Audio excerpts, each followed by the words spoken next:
આવો ભાઈ, કેમ છે ભાઈ? ઘેરે બધા મજામાં છે ને? બધા મજામાં છે હો. તમે એકલા આવ્યા ભાઈ? મારા ભાભીને સાથે ન લવાય? એ હમણાં ઘણા દિવસોથી નથી આવ્યા. તાર ભાભીની તબિયત બરાબર નથી ને એટલે એ ન આવી. તો ભાઈ કોઈ સારી હોસ્પિટલની અંદર બતાવો ને. એમડી ડોક્ટરને, ફેમિલી ડોક્ટરે એવી સલાહ આપી છે કે કોઈ એમડી ને બતાવો. પણ શું ભાઈ, કઈ પૈસાની તકલીફ છે? પૈસાની તકલીફ હોય ને તો તમે કાંઈ ટેન્શન નહીં લેતા. મારા ભાભીને કોઈ સારી હોસ્પિટલની અંદર જઈ અને એની દવા લઈ આવો. ભાઈ મને ખબર છે હમણાં તમારા ધંધામાં હાવ મંદી આવી છે અને તમે કાંઈ ટેન્શન નહીં લેતા. હોસ્પિટલનું જેટલું બિલ આવશે ને એમાં હું બધા બિલમાં તમને મદદ કરે. ભાઈને કાંઈ પૈસા દેવાના થતા નથી. ભાઈને જેમ કરવું એમ કરશે. દિવાળી ઓરી આવી જ ગઈ છે. આપણે બધી ખરીદી કરવાની બાકી છે. ભાઈને પૈસા આપી દેવો તો આપણે શું કરશું? આપણા ઘરે કોણ આવ્યું છે એ તને ખ્યાલ છે? અને હું બોલશું એની ભાન છે તને?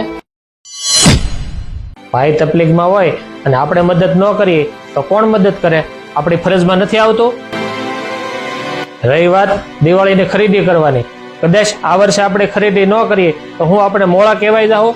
ભાઈને તકલીફ હોય કે આપણા ઘરની અંદર જ તકલીફ છે એમ સમજવાનું. બજારની અંદર નવા કપડાં પહેરી અને આપણે કદાચ આટા મારશું અને આપણો ભાઈ તકલીફમાં હોય તો આપણે એને ધ્યાન નહીં દઈએ કે આ વ્યાજબી કહેવાય?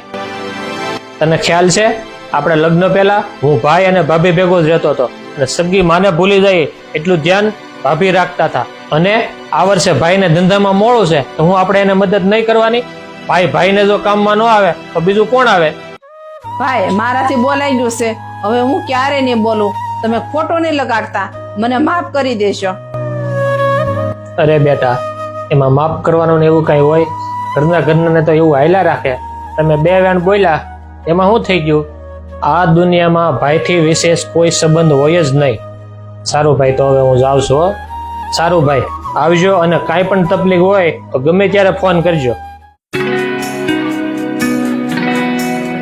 મિત્રો, તમને જો આ વિડીયો પસંદ આવ્યો હોય તો લાઈક કરો, શેર કરો અને કોમેન્ટ કરવાનું નહીં ભૂલતા.